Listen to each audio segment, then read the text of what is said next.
witamurira muri ya misozi ya Plateau tambole koto sika lamble molelang zoke na ronde totatisa ya belari epelande trezini diada wanserkre o Plateau ngamima urwane kuko haragurwa tambo yakotigisiye ndagushimye ko wimanye o Plateau ukimana minembwe ukimana ururambo ukimana inondo ya bijombo ukimana ico hagati ukimana byogobogola ilalanda ko turite ndagushimiye ko harya misezerano ritazoshigurwa n'ibifaro ubushimirwa w'amana wewe ni yule jana le watamireho badrikika sifa na shukrani zina wewe bla c'est no metal braf a bankena nonera sor akla.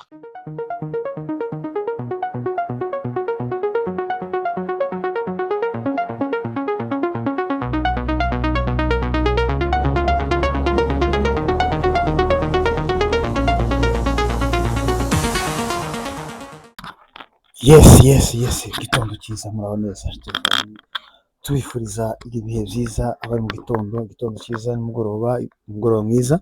Uyu munsi wa none rero turaje tubereke video za bamwe mu banyatugara bakira abantu kuva kera kose bahoze ari abantu. Uyu munsi wa none turaza kubereka uko bimeze. Reka turaza guhera kuri uyu mugabo rero mubona, reka maze mwumvise bukeya hanyuma tuze gukomeza n'inkuru yiwe dukomeza n'abandi. Ni benshi cyane abantu banyitugara kera kose bahoze bavuga ko leta ya Kongo ariyo itwica. Umva leta ya Kongo niyo itwica. Uyu munsi wa none bari kwita unimvyeyi ntabwo ushobora kutwica, ahubwo rero mutwicwa n'abandi bantu. Reka tuyibategereze gatoya hanyuma dukomeze n'amakuru yacu. Abanyamakuru umwoshakisha ni mwebwe abanyamakuru umwoshakisha Ekembe mukazamubaza ico kibazo icyazanye Colonel Charles Matama mwaragitunganyije icamukuye muri FARDC gatumaza kwifatanya n'abaturage. Reka dukomeze rero. Uyu mugabo rero yitwa Manyota. Uyu mugabo yitwa Manyota. Manyota yaravuze ngo afanda Charles Matama umukuru w'amadubu, umukuru wa MRDP, icyamuzanye no kwifatikanya n'abaturage kubera ko leta yagiye yica nabi abaturage ikabanyaga ibyabo. Murabyumva?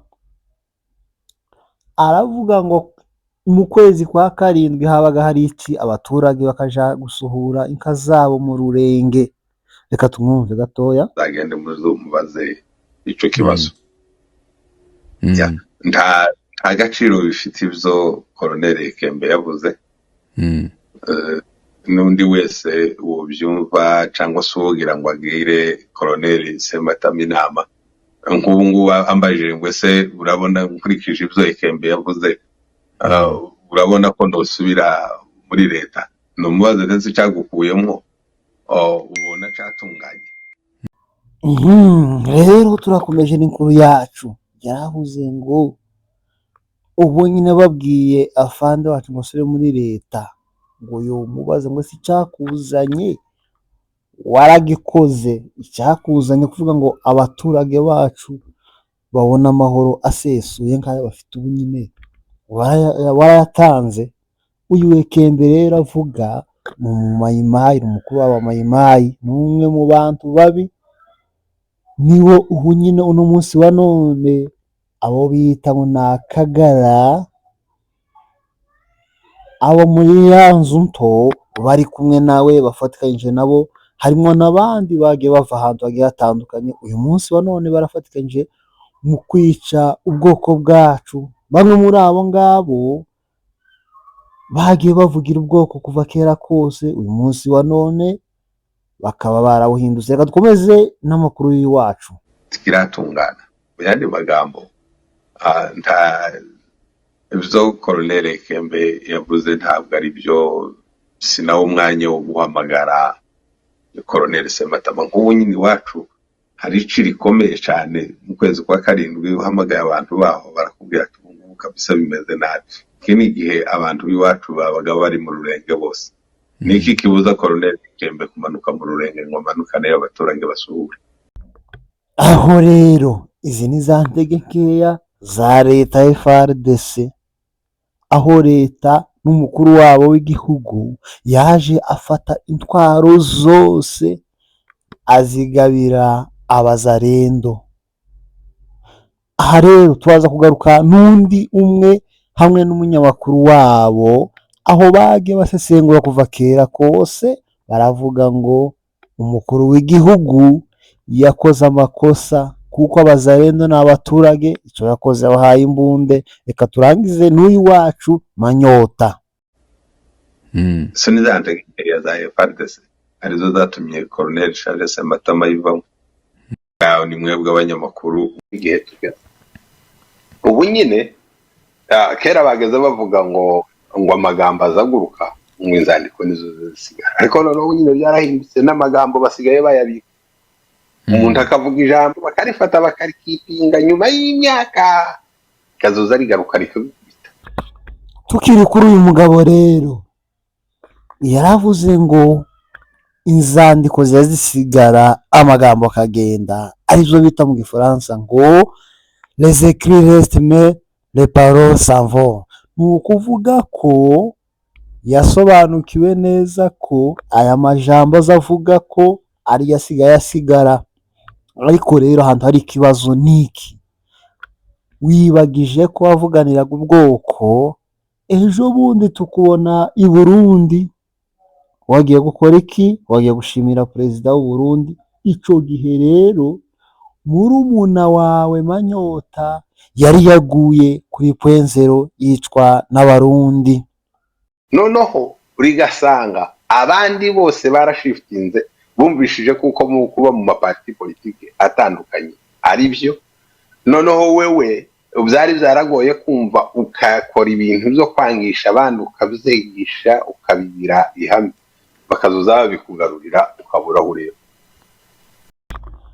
Aho rero uwo muntu avuga wari wakiriyetinze amagurupe yo kwangisha abandi, uyu muntu yigera kuvuga ko nta wundi muryango uhari atari Amahoro Peace Association uri inyuma yawo, ntabwo ari ubunyamurenge. Uyu munsi wa none tuvuga Manyota ntabwo abarizwa mu Mahoro Peace Association, ahubwo nta nubwo abarizwa no muri Gakondo. Uyu munsi wa none yavuze ko ari umwanzi wacu w'abanyamurenge, ari umwanzi wa MRDP twirwaneho M23. Yarabyivugiye avuga ko iwe atari, avuga ko ari umwanzi ahubwo atari umugambanyi. Rero umwanzi iyo umubonye aho hose umuboneye, mbere y'uko akwica ugomba kubanza kumwica, cyangwa se mbere y'uko gukora ikintu icyo cyose wamubonye imbere. Imana igira iti ubona inzoka, kuko inzoka ntabwo wayigira inshuti, nubona inzoka uzuyica, nutayicayo izagukoma igusigira isumu. Hari igihe niyamamaje muri ibi 2003, ariko ntibyashobotse, bakuramo amazina yacu mu 2003 cyane 10, kandi izo mbogamizi nta wundi twozishinja, turazishinja ubuyobozi bubi. Aho rero uyu mugabo nawe yavuze ko yarashaka kuvuga ko yiyamamaje mu 2023, avuga ko yiyamamaje mu 2023, bukeye biramugora, bikomeje kugorana, avuga ngo 2013 bikomeje kumugorana, baravuga 2023. Ariko rero uyu mugabo yiyamamaje mu 2023, avuga ko wenyine ubwiwe ari kumwe n'uyu munyamakuru wabo, avuga ko leta ya Kongo yakomeje kugorana, leta ya Kongo kubera imiyoborere mibi idashobora gucungira umutekano ubwoko, idashobora gucungira umutekano abanyagihugu, turi umukongomani n'ibindi. mu gihe rero perezida wenda uhari ubu nyine ari we nyakubahwa Felix Tshisekedi avuga ati aba bantu mwamwangira kwiyamamaza n'abakongomani nk'abandi, akaza mwebwe mu banyamurenge akababwira ati rero nimuze mumfashe twumvikanishe n'aba bantu baba bazana iyo discrimination, ati aho kugira ngo mumufashe ahubwo mukarushaho kumutera amabuye. aho rero aha niho ruzingiye Gisegeti yatwise abakongomani sico cari gikenewe, sico cari kigenderewe, n'ubundi iwe arabivuga ariko abantu be bikanga bakatwita abanyarwanda. Aho niho rero ruzingiye. Amaze kutwita abakongomani yahise afata abazalendo baja imurenge iwacu, baja kurwana n'abanyamurenge, bajya yise n'abakongomani, abaheza intwaro. Aho rero niho ruzingiye. Wowe ubivugaho iki iyo ubutegetsi buvuze gutyo kandi bukerekana n'imifano imwe bagiye bacaha abazana discrimination cyangwa se amacakubiri? Aho rero uyu munyamakuru niwe niwe uzutumira abantu bose bafite urwango muri bo, abantu bose bavuye mu banyamurenge baja kuba ubundi bwoko, baja kuba ikindi kintu kubera inyungu zabo. Hari n'abana adashobora gutumira kubera ko batari kumwe, ariko bahuye yobatumira. Uyu mugabo niwe uzuzana amacakubiri mu banyamurenge. Uyu mugabo niwe uzutumira ba bantu bose babaye binani, ba bantu bose batandukanye n'abagore babo, ba bantu bose bavuga amagambo badahagazeho bwacisho bakayahindukiraho bakayavugiraho ibindi bintu kubera indamu zabo. Uyu munyamakuru rero hanyuma reka twumve no mugabo uburyo yamusubije. ariko maze kubisubiza kandi ndakubwiye umuyobozi perezida wa repubulika, umukuru w'igihugu, kukubwira ngo aba nabo ni abakongomani, ese uba uri kubabwira ubundi bari iki? Nibyo inza numva ari abantu benshi bagomba kubisubiramwo bagasa nkaho ari ijambo ryiza cyane. Sinumva twagereranyije umukuru w'igihugu nk'umubyeyi.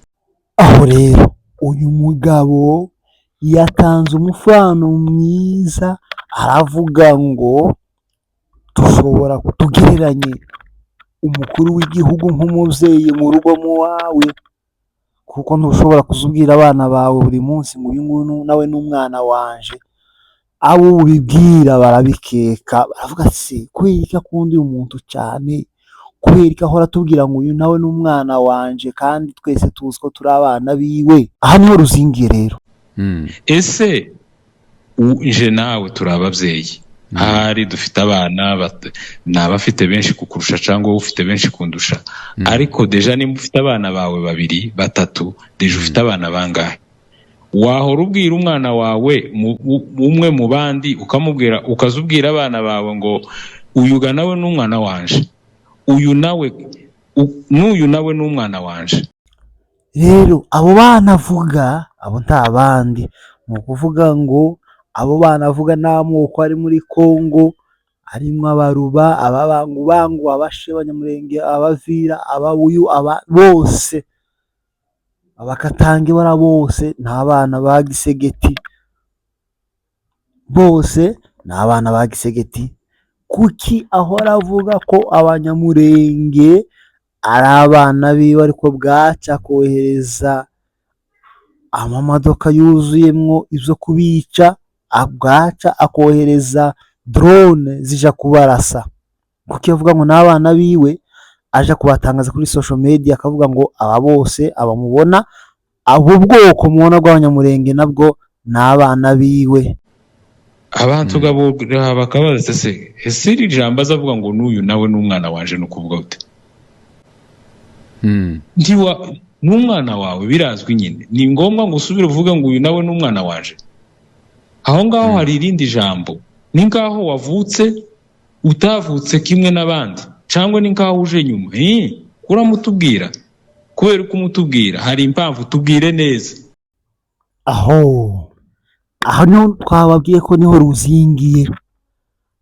ariya moko yose yo muri Kongo mubona amenshi muri yo hari aho yagiye ava, tuzi ko ba nyiri ubutaka ari baratwita ni ba pigme, nibo bahoze hariya Kongo itarabaho, Ububirigi butaraza gukoroniza hariya hantu, ibihugu kuva kera kose twese twagiye twinjira hariya, buri muntu aba afite inkomoko yiwe.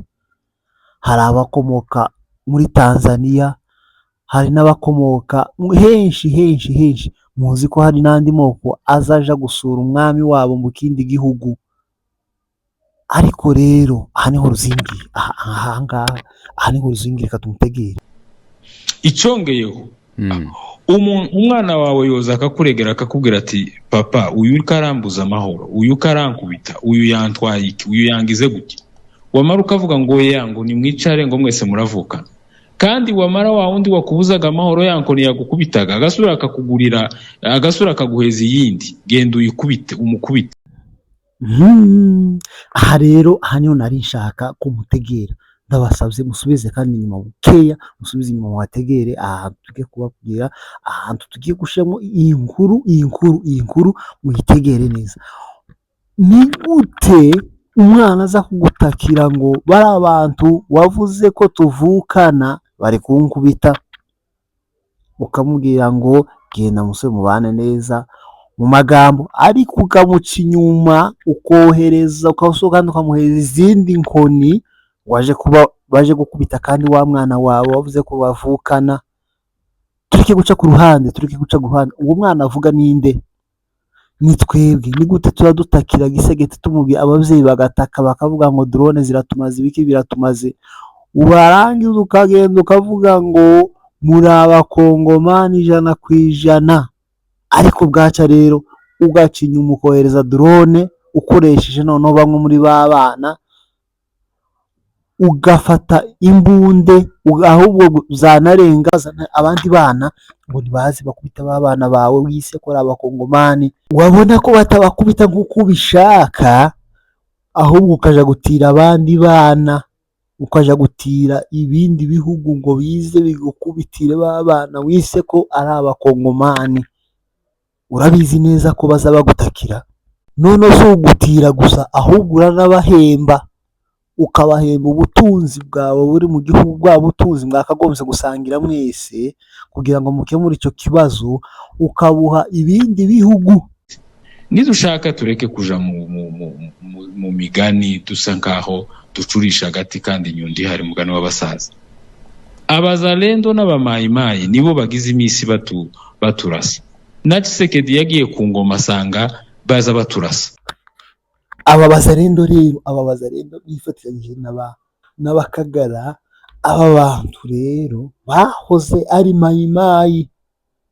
Iri zina rije ejo bundi, ni ukuvuga ko Gisegeti nawe mbere y'uko avuka, aba bantu bahozeho batwica kuva kera kose, ntabwo ari ubu nyine batangiye. Yewe naje ubwanje ubabwira, twarwanye nabo mu biraro, bakubona bakavuga ngo na Rwande. Ni ukuvuga ko izina ry'umunyarwanda ryatangiye kuva kera, si ubu nyine bari twise. Naje ubwanje ntabwo narinzi abanyarwanda uko basa, nta nubwo narinzi uko abanyarwanda baba hehe, usibye ko nari umwungeri niragirira inkazi wacu. Ariko rero aba bantu narinzi uko ari abo tuvukana mu gihugu kimwe, dusangiye igihugu kimwe. Ariko rero urwango rurakomeza kugeza aho uno munsi wa none hari abo bita ngo ni abanyakagara. Ngira no kuvuka yavutse bahaba mu butu, yigeze nawe yarababonye, ariko yarabamaze kandi atabishe, ariko aravuga ngo itegeko ryiwe gusiga itsure ca mu butu, baragenda barambika imbunde hasi bazishira hasi. Amahoro araba, inka ziraragirwa, zirarisha, zirashoka, zirahindura, abantu baraba, bariga, barasubira baragendererana. Igihe kimwe amahoro akiriho, ntabwo yabayeho nk'ibisanzwe. Nigera kugenda ndi imisisi nambuka uruzi bita ni Kimbi, ngeze mu Babuyu hakurya aho bita ni kwa Kironda Kibuyu, ndakomeza ndagenda ngera i Karemi, icyo gihe Gisegeti yari ataraza kuba perezida. Uyu munsi wa none rero, uyu munsi wa none nta munyamurenge ushobora kugera Ifizi. Nawe rero wiyita umunyakagara ntushobora kugera hari ahantu rero. Ninde yaje kwinginga ngo nyabona mufashe hasi? Rero Tshisekedi uvuga ngo aba nabo ni abakongomani, ariko agasubira akaza akavuga ngo abana banje bari kwibera abazalendo. Uzi ko abazalendo ari abaturage abasivile bitwajije imbunda? Aho aba rero yita ngo ni abazalendo. Aba bazalendo rero harimo abaturage basanzwe batazi n'imbunde, batari banagakoraho imbunde n'umunsi n'umwe. Yazanye imodoka nyinshi zuzuye nk'amasasu n'imbunde, arazibaha ati muzamuke muje kwica abanyamurenge, abitaho n'abanyarwanda. Muri iyi rero bazalendo harimo n'abandi bari ba mayimayi. Uyu munsi wa none nibo bayobozi bakuri hari bari nyeshamba, n'andi magroupe z'arme yose yari ari mu ishamba. Uyu munsi wa none tuvugana nibo bari kurwana n'abanyamurenge bavuga ko bagomba kubarasa bakabarangiza. Noneho ntibyanarengamwo haza n'abandi bo mu bwoko bwacu bw'abanyamurenge abo twita n'abanyakagara, baraza barabyigamba bavuga ko 80% ari bo bohereza drone zo kurasa ngo abajinga. Rero bene data, ibi bintu twagiyemo ni ibiki? Umunyamurenge kuva kera kose twahoraga turi umuntu umwe. Naribize wenda ikibazo cy'abazalendo ni ingabo ziwe ziri ku mutima wiwe. Ese ikindi kintu kimwe woshimira abazalendo, abazalendo ntibagiraga misyo zibiri. Wenda unyemereye misyo y'abazalendo y'abamayimayi ni ukwica abanyamurenge no kubisenyera no kubakura mu gihugu. Ikindi azabashimira ngo bakoze gute? Baba bakoze barabarase. Joseph, baba bakoze iki? Aho rero reka dusimbukire Kinshasa naho. Uyu rero yitwa Tawimbi. Uyu Tawimbi yahoze ari uwo mu mutwe wa Gumino. Mwibuka ko Gumino ubu nyine umuyobozi wabo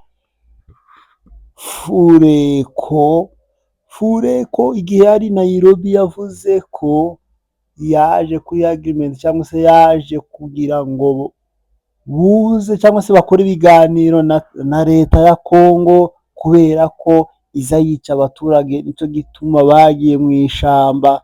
Uyu munsi wa none tuvugana Gumino iracari mu ishamba yifatikanyije n'amayimayi, nibo barasa abaturage. Rero reka dufate uyu muyobozi wa Gumino Tawimbi, numve ivyo yavugaga kera.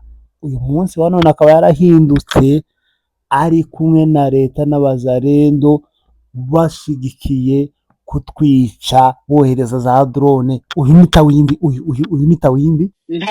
Ntabwo Majoro Kaminzobe yaba yarishwe bivuye ku cyo yabapfa n'umuntu umwe nkuko terme warukoresheje ngo donc atite personnel. Oya, Majoro Kaminzobe yapfuye azira ko yishwe n'uyu yarufu gashinyaguro, azira ko ari umunyamurenge. Aho uyu Tawimbi ni umuyobozi wa Gumino. Uyu Tawimbi rero avuga ko Afande Kaminzobe ntabwo yapfuye kubera ko yari afitanye ikibazo n'undi wari we wese baba bari kumwe muri iyo etat major cyangwa se muri cya gikundi baba barimo muri ya modoka cyangwa se muri wa muhana bamuririyemwo, ahubwo bamwishe kubera ko ari umunyamurenge, ari umututsi usa n'abanyarwanda. Nico natwe tubabwira ko aba bantu mubana, aba bantu mukorana, ejo n'ejo bundi bazabahinduka.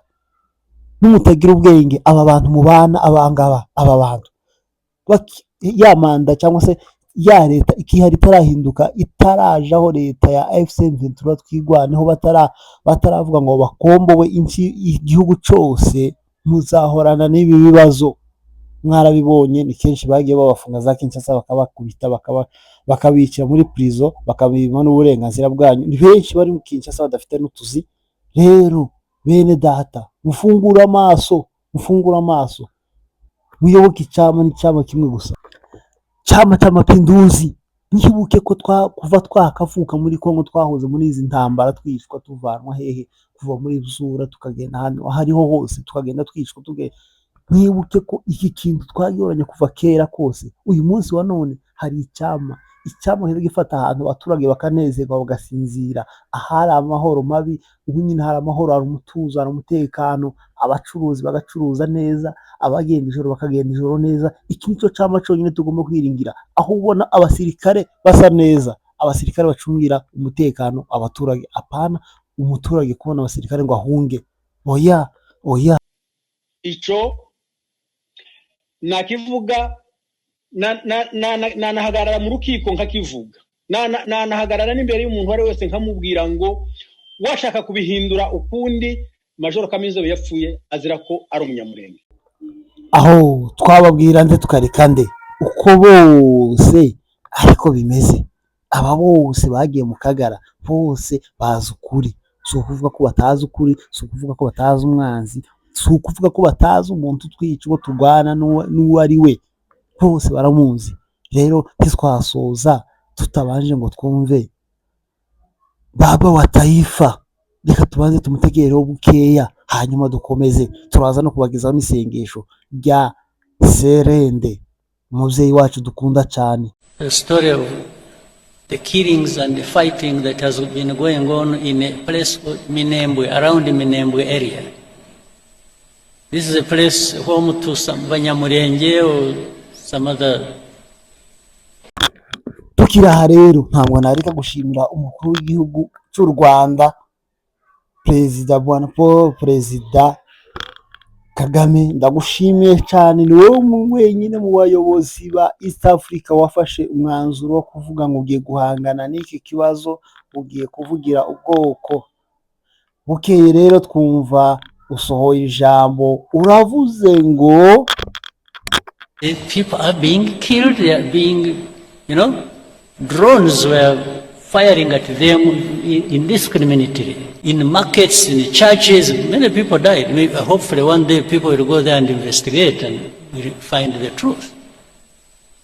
But what was disturbing was that in that same conversation and argument, somebody says, don't bring up that issue, it is none of your business. Turagushimira cyane nyakubahwa Perezida. Iki gihugu cy'u Rwanda rero tuvuga ni igihugu gifite amateka, ni igihugu hapfuyemo abantu benshi mu 1994.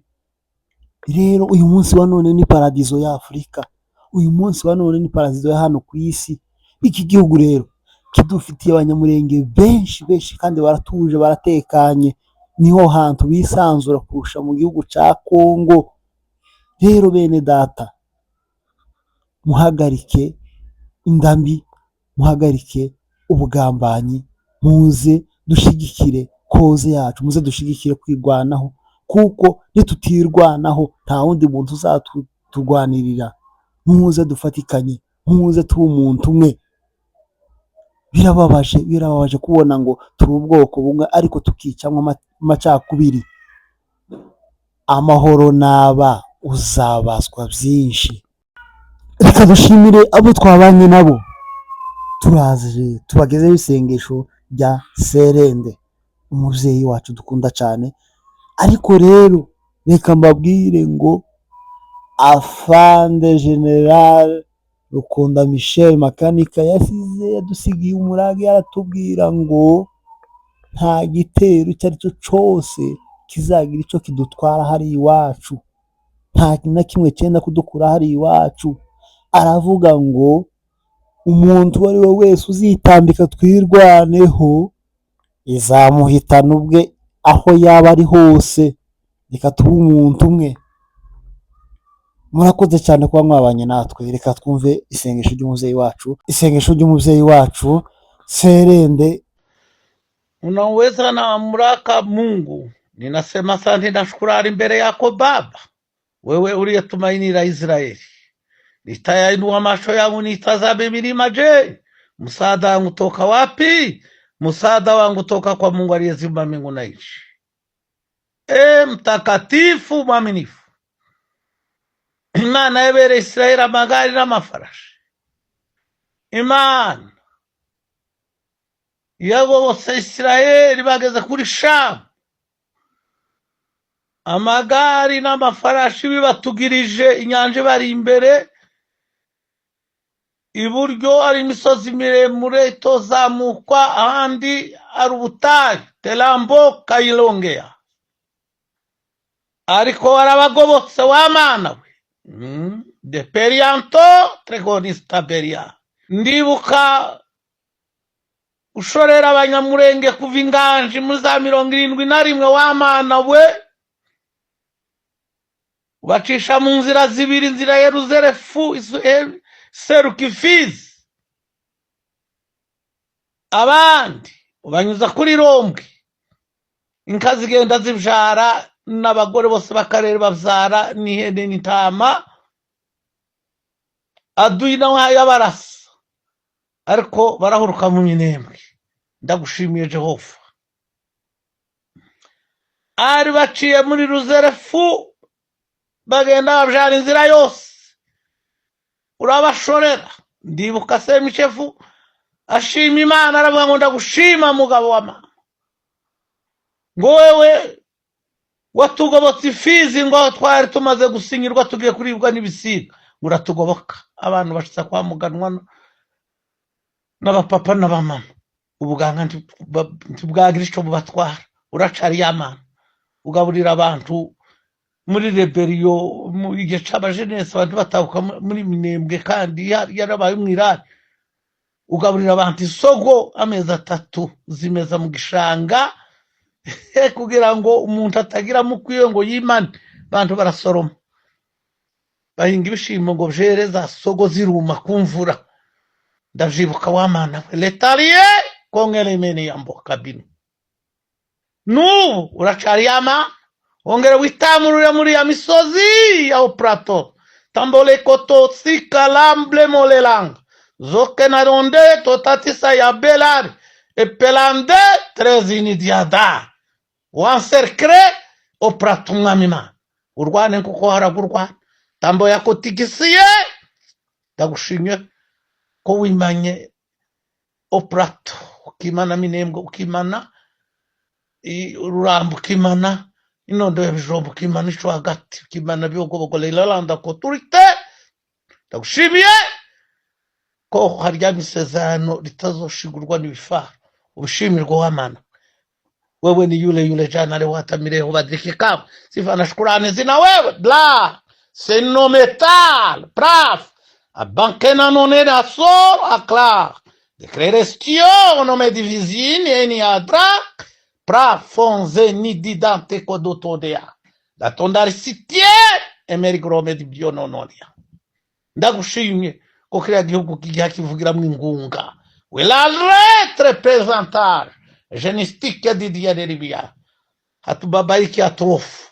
Tunaye Mungu mshindi wetu, kama siba navyo nguruma akiandaje shiraka, tusitishwe sana. Tunaye mshindi wa mwanzo na mwisho ni Yesu.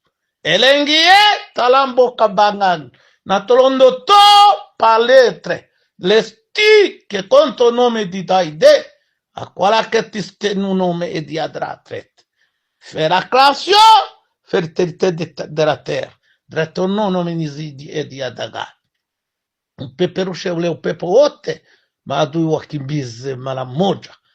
Amaze mwami Imana utange izuba rirase, umutekano ugaruke, abantu bongere basangire umubembe azozazutse umunyamurenge ku musozi, umunyamurenge amujutse kuko byari bisanzwe. Ndagushimiye ugarura amahoro, ucecekesha umuyaga. Amaze mwami Imana amasoko agaruke. Lelo pelereza ankonome didia huta data we aidie kalesoneri didie nonome di pia de kodistia la ela yununundu tudesta idea e preseni minikia ubambike mwami Imana ruya rudondogoro rwose.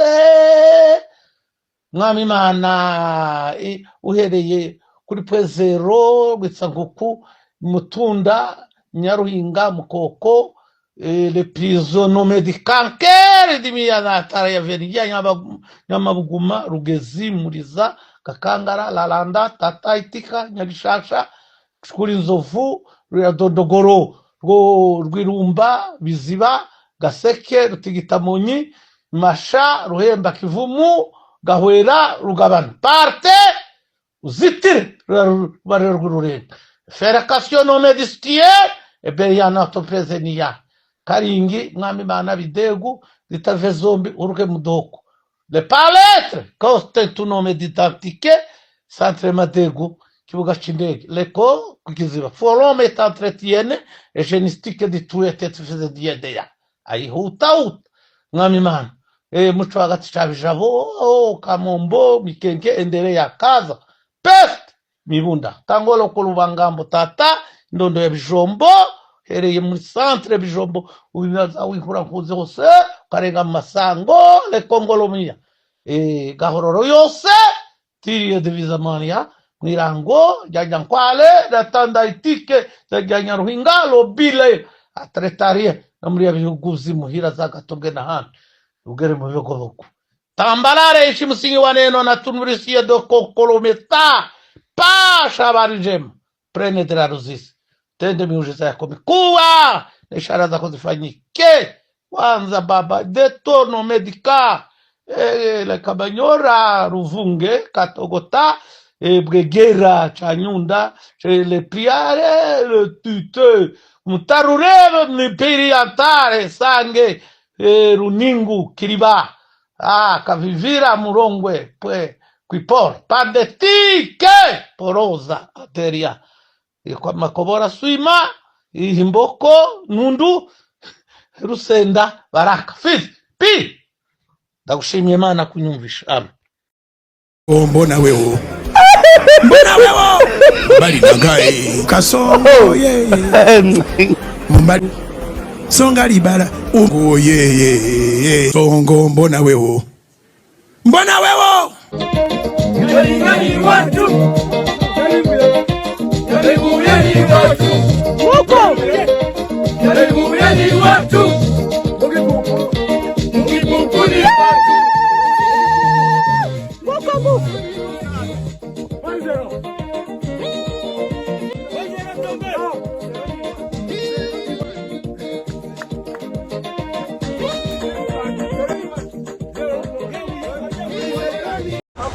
Kunguru apigwe. Apigwe kunguru apigwe. Kasongo Mombali nanga. Mungu bariki. Kugatorero TV. Muhe imbaraga abakorera. Kugatorero TV. Abayishigikira bose.